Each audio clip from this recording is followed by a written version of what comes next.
কেন ভগবান বিষ্ণু নিজের ভক্তের দরজায় দাঁড়িয়ে আছেন, তাও আবার একটি ইটের ওপর? এটা কি অসম্মান নাকি ভক্তির সবচেয়ে বড় উদাহরণ?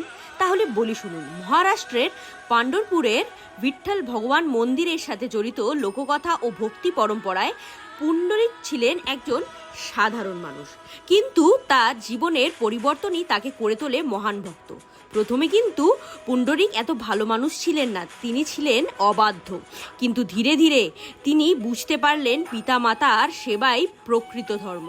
তিনি নিজের জীবন উৎসর্গ করলেন তাঁদের সেবায়।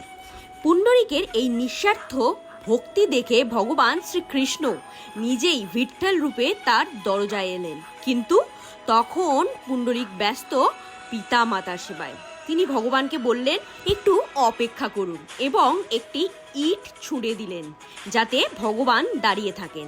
আর কি, ভক্তের ভগবান শ্রীকৃষ্ণ সেই ইটের ওপর দাঁড়িয়ে রইলেন, হাত কোমরে দিয়ে অপেক্ষা করলেন এক ভক্তের কর্তব্য সম্পূর্ণ হওয়ার।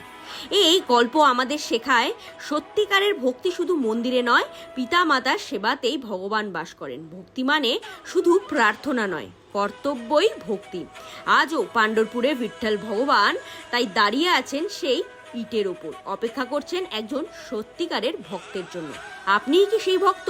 কমেন্ট বক্সে অবশ্যই লিখে জানাবেন। আর এই ভিডিওটি ভালো লাগলে একটি লাইক এবং চ্যানেলটি সাবস্ক্রাইব করে পাশে থাকবেন। জয় শ্রীকৃষ্ণ, রাধে রাধে।